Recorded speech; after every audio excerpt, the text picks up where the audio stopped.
اتنی بڑی کائنات جس کا صرف آبزرویبل حصہ 90 بلین لائٹ ایئر سے زیادہ ہے، اور ہم اب تک اس کا صرف ایک لائٹ سیکنڈ کا فاصلہ بھی طے نہیں کر سکے۔ تو سوال یہی ہے، اتنی وسیع حیرت انگیز کائنات بنانے کا مقصد کیا تھا؟ یہی سوال اویس اقبال نے مجھ سے پچھلی ڈیبیٹ میں پوچھا۔ with due respect, ٹھیک ہے why in your opinion your God created this universe? آپ کے خدا نے اس کائنات کو کیوں بنایا ڈاکٹر صاحب، اتنی بڑی کائنات کو؟ میں نے کہا یہ کائنات انٹیلیجنٹ انسان کے لیے ایک لیبارٹری ہے، اللہ کی نشانیوں کو پہچاننے کا ذریعہ، لیکن وہ بولا صرف انسان کے لیے اتنی بڑی کائنات؟ اس کا اعتراض کسی حد تک درست تھا۔ فرض کریں ایک چونٹی کے لیے پورا ملک یا پورا پلانٹ بنا دیا جائے، وہ چونٹی تو زندگی بھر گھر سے نہیں نکل سکے گی، تو وہ پورا ملک یا پورا پلانٹ کیا سمجھے گی؟ یہ اعتراض بظاہر ٹھیک لگتا ہے، لیکن صرف ان لوگوں کے لیے جو خود کو واقعی چونٹی سمجھتے ہیں۔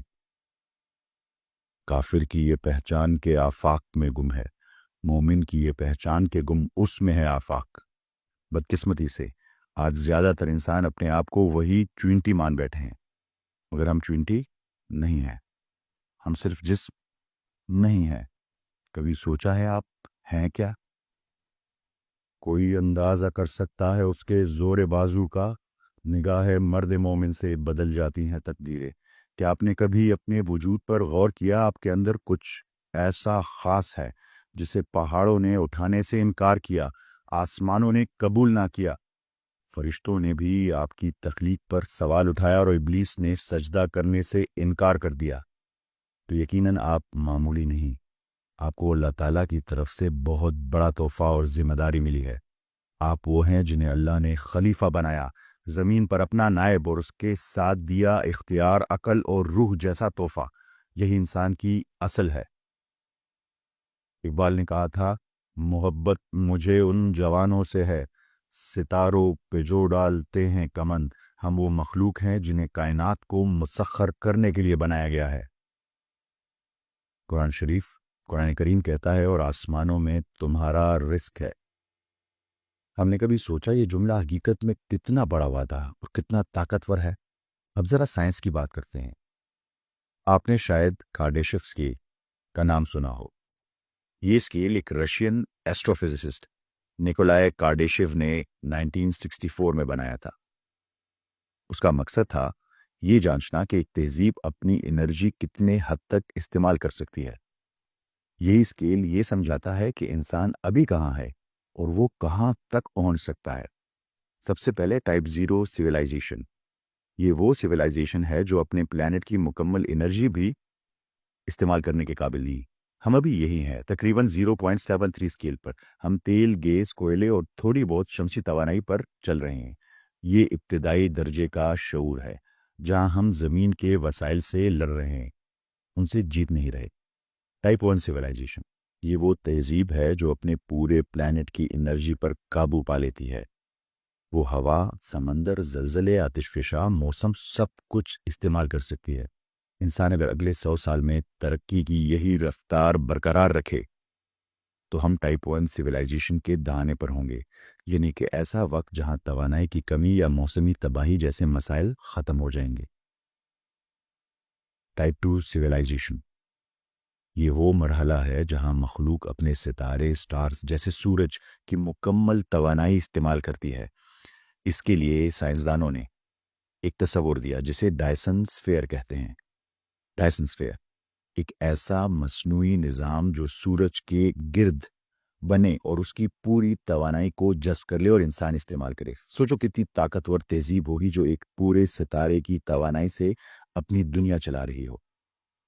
ٹائپ 3 سویلائزیشن، یہ وہ مقام ہے جہاں مخلوق اپنی پوری گیلیکسی کی توانائی کو کنٹرول کرتی ہے۔ پوری گیلیکسی یعنی اربوں ستاروں سے توانائی حاصل کرتی ہے، کہکشاؤں کے درمیان سفر کرتی ہے اور سپیس ٹائم کو اپنی مرضی سے موڑنے کی صلاحیت رکھتی ہے۔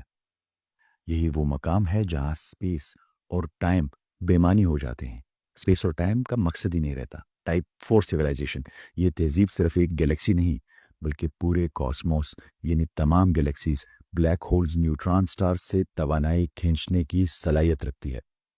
یہ وہ سطح ہے جہاں فزکس اور روحانیت ایک دوسرے کو چھونے لگتے ہیں۔ ہم ابھی ٹائپ 0 سویلائزیشن پہ ہیں، لیکن صرف پچھلے 100 سال میں ہم نے وہ ترقی کی جو پچھلے 10,000 سال میں نہیں ہو پائی۔ ہم نے بجلی دریافت کی، انٹرنیٹ بنایا، ہوائی جہاز ایجاد کیے، چاند پر قدم رکھا، مریخ تک پہنچے، ایٹم کو توڑا، ڈی این اے کو سمجھا، اور اب مصنوعی ذہانت یعنی اے آئی کے ذریعے سوچنے والی مشینیں روبوٹکس بنا رہے ہیں۔ ایک صدی میں ہم نے ناممکن کو معمول بنا دیا۔ سوچو، اگر 100 سال میں ہم یہاں تک پہنچ گئے تو اگلے 500 سال میں ہم کہاں ہوں گے؟ شاید ٹائپ 1 میں، شاید ٹائپ 2 سویلائزیشن کے پہنچ جائیں، اور اگر یہ سفر جاری رہا تو انسان صرف زمین کا نہیں، اس پوری کائنات کا باشندہ بن جائے گا۔ کوئی قابل ہو تو ہم شان کئی دیتے ہیں، ڈھونڈنے والوں کو دنیا بھی نہیں دیتے ہیں۔ اب اگر کوئی کہے کہ سب ناممکن ہے کیونکہ قابل مشاہدہ کائنات 90 ارب نوری سالوں سے بڑی ہے، اور آئنسٹائن کے مطابق ہم کبھی بھی روشنی کی رفتار سے سفر نہیں کر سکتے، تو شاید اس نے آئنسٹائن، روزن برجز یا ورم ہولز کے بارے میں نہیں پڑھا، نہ قرآن کریم میں بیان کردہ معارج اور سبابہ سمجھے، نہ یہ کہ declassified gateway process یا آؤٹ آف باڈی ایکسپیرینسز جیسے فینومینا کو سمجھا۔ یہ سب اس بات کی جھلکیاں ہے کہ انسان کی اصل صلاحیت ابھی ظاہر ہونا باقی ہے، ہم ابھی بس آغاز میں ہیں۔ سبق ملا ہے یہ معراج مصطفیٰ سے مجھے کہ عالم بشریت کی ضد میں ہے گردوں، یہ کائنات ابھی ناتمام ہے شاید کہ آ رہی ہے دمادم صدائے کن فیکوں۔ یاد کرو وہ شخص جو حضرت سلیمان علیہ السلام کے دربار میں بیٹھا تھا، جس کے پاس کتاب کا علم تھا، اور پلک جھپکنے میں ہزاروں میل دور تخت حاضر کر دیا۔ صرف ایک شخص، ایک علم، اور وہ طاقت، وہ کتاب تھی زبور۔ اور آج تمہارے پاس قرآن کریم ہے، سوچو تم کیا کر سکتے ہو۔ چیو قدم یہ تر عرش پورے رسی ماری دلے دے رفتار دے درویشانہ۔ اگر تم خود کو چینٹی سمجھنا چھوڑ دو، اگر سمجھو گے تو تمہاری دنیا اتنی ہے، لیکن اگر تم اپنے آپ کو اللہ کا خلیفہ سمجھو تو کائنات تمہاری میراث ہے۔ اگر آپ آنکھیں، کان اور دماغ بند کر کے صرف بہانے بنانا چاہتے ہیں تو یہ آپ کی مرضی ہے۔ جو آنا چاہو 1000 راستے، نہ آنا چاہو عذر ہزاروں، مزاج برہم، طویل رستہ، برستی بارش، خراب موسم۔ آپ کو اپنی زندگی چونٹی کی طرح گزارنے کا اختیار ہے، لیکن پھر آپ کو کائنات کی وسعت پر سوال کرنے کا کوئی حق نہیں ہے۔